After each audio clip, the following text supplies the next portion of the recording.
Hello and welcome to this week's BizSmart Lunch and Learn webinar. Our weekly webinars are aimed to provide advice and share knowledge amongst business owners on key business topics and specialist areas.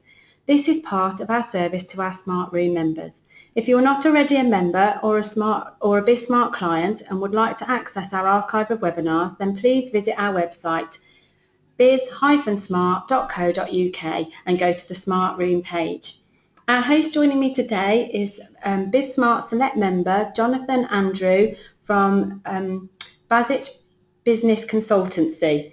But before we start our webinar, can I ask you all to use the question mark function on our screen to post any questions that you may have for Jonathan, and he will do his best to answer them all at the end of the session.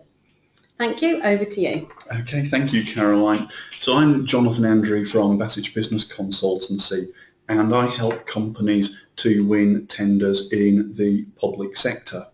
And the public sector actually spends about £238 billion every year with companies across the UK.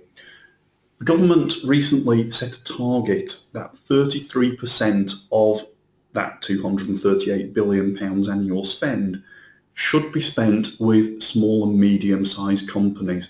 So the opportunity out there for smaller businesses to win contracts of varying values is enormous. And contracts, people quite often say, oh, I'm not sure if that's right for me, because all of the contracts are really large value. And it's true that some of those contracts are of a large value, but equally, local authorities, schools, colleges, universities, etc. can spend amounts from £500 upwards. So those lower value contracts are particularly valuable for startup businesses, for very small businesses. It's a good introduction. So what we're going to talk about this lunchtime is 10 ways in which to win tenders, and this comes from the 9 years experience I've got of working with companies to help them maximise their chances of winning. But before we start, I'm just going to say one caveat: there are no guarantees. You can submit the best possible tender that you can, but unfortunately if your competition submit a lower price or a better quality, then you're not going to win. What I'm going to try and talk you through today is 10 ways in which you can maximise your opportunities. So the first thing to do and to really think about is to find the opportunities that are out there. They won't find you. No local authority, no central government department is going to come and knock on your door and say, would you like to tender for this contract? It might happen very, very occasionally, but it's rare. So you need to know where to look for the opportunities. There are a number of websites out there. There are dozens and dozens of websites. Some of them are free to search and others will charge you and undertake the search for you. What you have to do is decide whether or not your time is better spent doing other things in your business, or whether you're happy to spend half an hour a couple of times a week working through tender opportunities. There are two websites that I would recommend that are free to use. That is Contracts Finder, which is www.contractsfinder.service.gov.uk. That website actually promotes all opportunities over £25,000. And if it's a central government opportunity, then it's over £10,000 value. So they all go on that site. Also on that website, you can find awarded contracts. So if you see a contract and you think, oh, that might be a bit large for me, but actually I want to know who's won it because there might be an opportunity to subcontract to them, you can search for awarded contracts on the Contracts Finder website. And that is the government's own in-house website. The other free-to-use site is Public Tenders. And again, you will find a lot of opportunities on the publictenders.net website. It's free to search, free to use. All it takes is your time. If time is one of the things that you haven't got, then you might want to pay someone else to do the search on your behalf. And the two websites and the two companies that I would recommend you to do that, one is Tenders Direct. They're very good, they're very well established, good reputation in the industry. The annual subscription fee for them is about £995. There is another organisation based up in Wolverhampton called B2B Quote, and they charge approximately £395 and offer a similar service, but they also find lower value opportunities. So I'd say if you are happy to pay for the service, look at both of those sites and pick the one which you feel is best suited to your needs. So once you've found the opportunities, it's really important that you start to prepare for them. Effective planning is absolutely essential if you are going to win a tender. Leaving it to the last minute and then throwing something together is not a good advert for your business. It doesn't do your reputation any good, so please prepare as much as you possibly can in advance. And what you will find is that winning bidders will have carefully planned their response. They will have read the specification, they will have gone through it and understood what's required of them, and they will plan their response to that specification very carefully. If you have a team of people, winning companies allocate responsibilities to the relevant people within the business. So you don't want to spend hours and hours working through financial data or through technical data if there is someone who is far better equipped to do that within your company. Ask them to do it. And most importantly of all, you've got to recognise that tenders come along and you've still got a day job in your business. You've still got business to get out of the door. So can you actually achieve your current customer commitments and meet the tender deadline? The companies who are successful have got that balance right, and it's effective planning and preparation that allows them to actually do that. What you don't want to do is tender for a contract and then not hit current deadlines for your customers. So please do think that through in advance. The third thing that successful companies do when they are tendering for a contract is they research the potential client. The public sector is very diverse. There are about 400 local authorities across the UK, and whilst they are all similar, they're all very different in terms of their needs and their requirements, because those needs are driven by local activity. So it's really important for you to find out as much as you possibly can about the organisation who has issued the tender. If it's part of the NHS, for example, which part is it? Is it a doctor's practice? Is it a dental practice? Is it part of a commissioning organisation? Is it a hospital? Is it part of the core NHS? What can you find out about them? How many suppliers do they use? What sort of things do they buy? Can you find out who the current supplier is of the contract that you're tendering for? And the answer to that is typically yes, you can.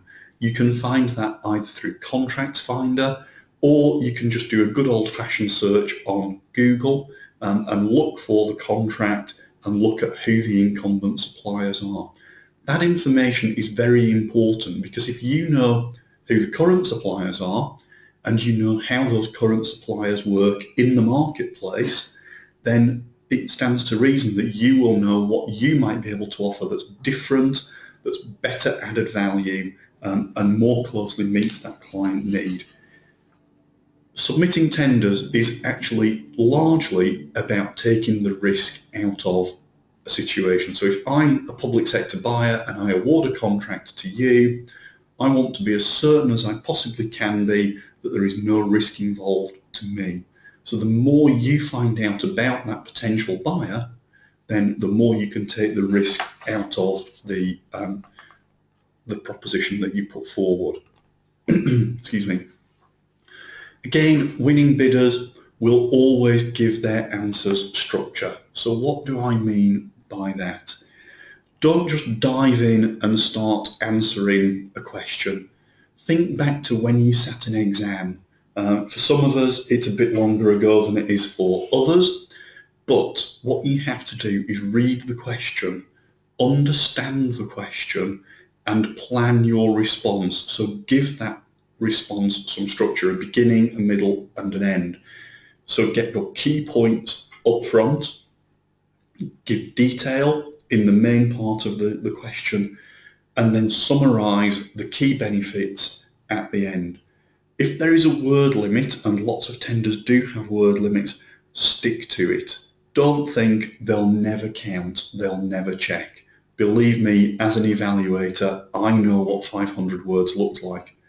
I know what 1,000 words looks like. If you go beyond that word limit, the chances are I won't read your response. I won't even bother to look at what you've submitted, because I might have 10, 20, 30, in some instances I've evaluated tenders with 80 responses. Time is precious, so the word limit is there for a reason.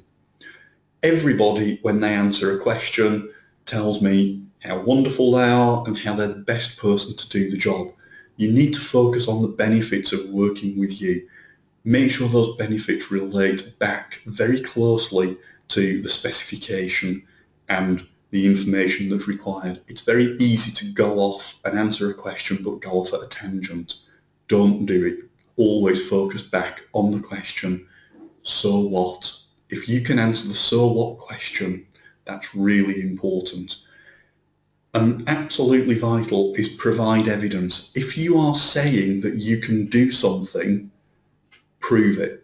Give the evidence that says we've done this before. We can do this for you. We know it works because we've delivered this for XYZ Limited, and here were the benefits to them of going down that route. So make sure that you've got evidence. No one ever submitted a tender and said, do you know what, we're pretty average at this, but give us a chance. Everybody will say, we're fantastic, choose us. If you can't back that up, the chances are your competitors will. Pricing is always a challenge when it comes to tenders, and you really do need to think very, very carefully. You need to start your response to pricing right at the very outset. So it's important that you read the specification, you understand fully exactly what it is that the buyer is looking for. And if you're not sure, ask. There is no such thing as a stupid question. There is a stupid response, and the stupid response is where you've not understood the brief and you've gone off at a tangent. But if you're not sure, ask for clarification. The public sector is certainly strapped for cash, so price is very important, and if you receive a tender and 40% of the marks or more are allocated to price, then typically price is one of the most important parts of that project. There is absolutely no point in you submitting a bid, being rejected, and finding out afterwards that the competition undercut you by £500 if you say, well, do you know what, I would have done it for that price.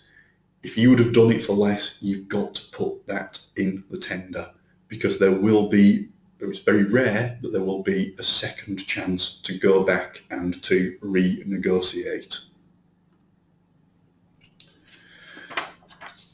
People quite often don't read any clarification questions. When buyers use electronic portals for tenders, there will be a facility to ask questions.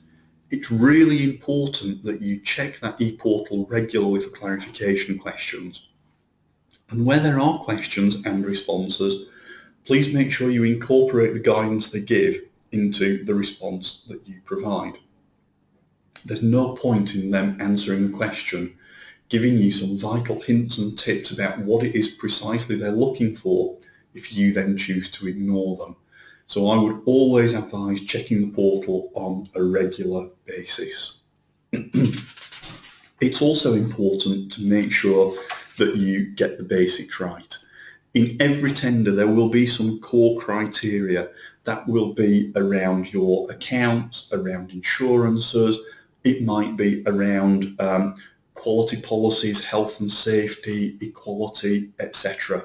If you are unable to meet the core criteria, don't submit your bid because it won't be read.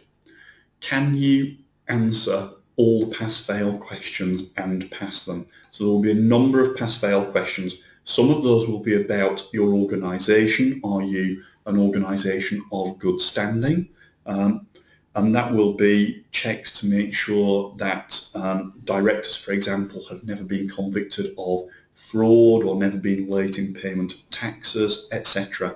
As long as you can answer those questions positively, that's fine. But check the pass-fail questions. They will vary from tender to tender, and make sure that you can answer them positively.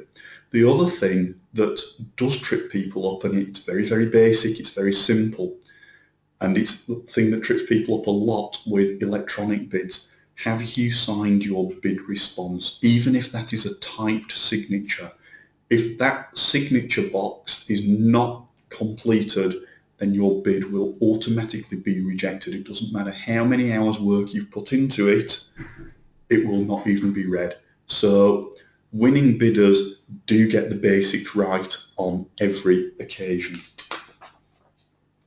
My response was tailored, and again, winning bids frequently, always make sure they've read the specification and they've actually addressed that response and that specification in their response. People ask me regularly, can we use previous bids?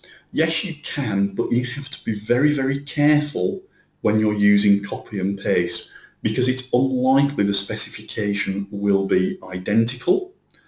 And it's very easy when you're using copy and paste to actually not read fully what you've written. And I was evaluating a bid only yesterday in Wolverhampton, where the bidder throughout their bid referred to Derbyshire. It was very clear that they'd taken a previous bid and they'd just dropped it into the response. Needless to say, we're not taking them forward to the next stage. So make sure you tailor your response, and this comes back to what we said earlier about the research into the customer. If you understand exactly what they require and you tailor your response and you add value, you provide benefits that meet that response, you are much, much more likely to be successful. With all bids, you should receive a copy of either the contract or their terms and conditions up front. It's really important that you check that those terms and conditions are acceptable. Winning bidders very, very rarely propose any changes, because if it's a local authority, for example, they will have spent weeks, months, years perfecting those contracts and terms and conditions. The chances are they will not make a huge number of changes.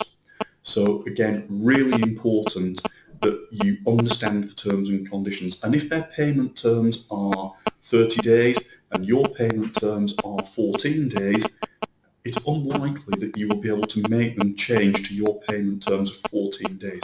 So if you're not happy to sign up to 30 days, then is it the right tender for you? This last comment sounds very logical. I submitted my bid on time. You would be amazed how many companies submit bids and fail because they don't meet the deadline. In the age of electronic bid submission, the deadline really is the deadline. If you are using an e-portal, then if the cut-off is 12 noon, the cut-off really is 12 noon. At 1 second past midday, that portal will close and you will not be able to upload anything. If you are part way through uploading your documents, it will stop and you will not have uploaded. So my advice is always make sure you've got everything on there at least 24 hours before the deadline. Once you've submitted the bid, you can pull it back down if you find something, if you need to change something, you can pull that bid back down and make the amendment. But make sure you've got that bid up there so that there are no issues at all around whether or not you're going to submit on time. Again, if it's a postal bid, the deadline is the deadline. Make sure that you don't get stuck in traffic. or you're not late, because it's very rare that the bid will be accepted. So those are the 10 top tips that I would give you and suggest that you follow to win tenders. I've got more information and more detail available in a book called Winning Tenders, which is available on Amazon and is available to download on Kindle. Feel free to ask questions at the end of the webinar, or if you want to ask questions offline, that's how to get in touch with me. Thank you very much for listening. I'm quite happy to take any questions. Great, thank you very much. You've got a number of questions that are coming through now. I'll read the first one. First one is from Catherine, and she asks, what can I do if I feel my bid has been rejected for an unfair reason? Okay, excuse me. So if you feel that your bid has been rejected for an unfair reason, the first thing to say is that you have a period of 10 days, which is the standstill period, in which you can ask for further clarification and feedback. It's really important if you submit a bid that's unsuccessful, that you ask for that feedback. And if you disagree with the feedback, then you must notify them immediately that you want to challenge that feedback or ask them for further information. I had a client who submitted a bid, and the feedback we received was they didn't submit an organisation chart, they missed key parts of the question, and I looked at the bid submission online, and it was very clear that the feedback related to somebody else's bid. So it isn't impossible for people to get it wrong. If you think it's not fair and you can give good solid evidence as to why it isn't fair, then yes, do challenge the bid. But don't challenge just for the sake of challenging, because you will get a reputation in the industry for challenging unfairly. But where there are very clear mistakes, and don't forget, evaluators are human beings at the end of the day, so human error is entirely possible, but do go straight back to the buyer and say, we think you've made a mistake here, or there's something you've not factored in that we included in our bid. Okay, thank you very much. We've got another question from Steve. How can I make my business stand out in a tender? So the really important thing to make your business stand out in a tender is to go back to what I said earlier on. Read the specification and make sure you're addressing the specification. Give the benefits of working for you. If they choose to use you as the supplier, what's in it for them? Is that quality of service? Is it your responsiveness? Is it added value that you do? And think about what added value you can offer. Very, very often in tenders, if it's say a 5-point score scale where 5 is exceptional and outstanding and 1 is very poor, if you answer the question, you might score a 3 or a 4. To go that extra mile, you need to think about the added value that you can offer to the bidder. So make sure you think about that and innovation in every bid response that you submit.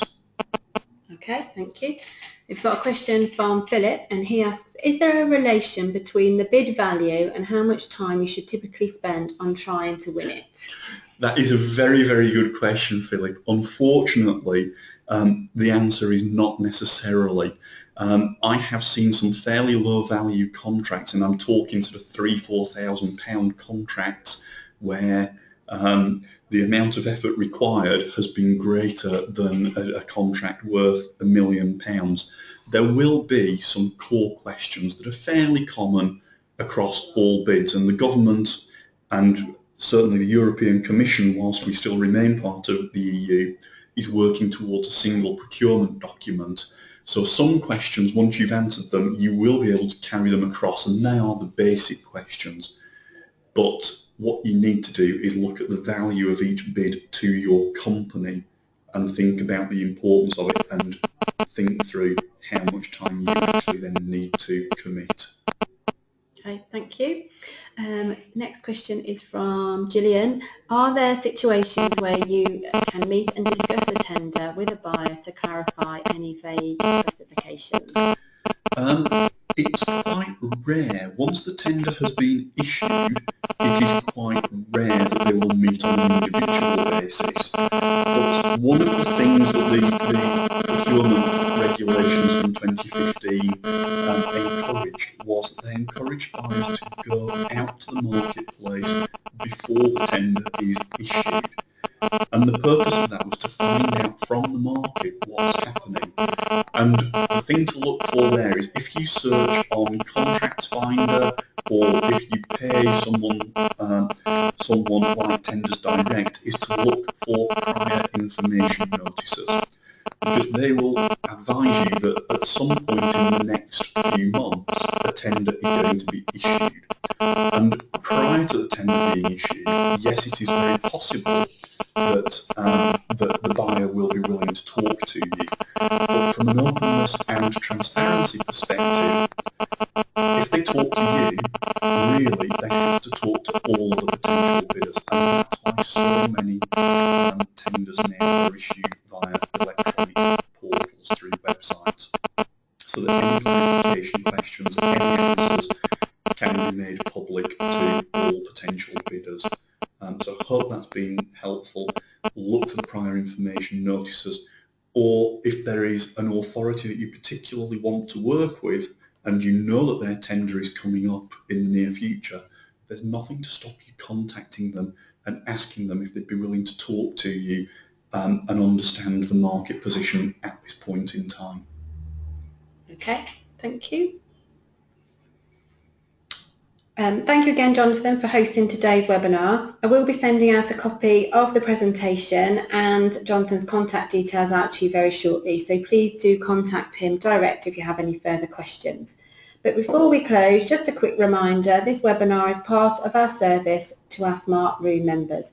If you are not already a member or a BizSmart client and would like to access our archive of webinars, then please visit our website biz-smart.co.uk and go to the Smart Room page. We hope you enjoy the rest of your day and that you can join us again soon. Thank you for listening.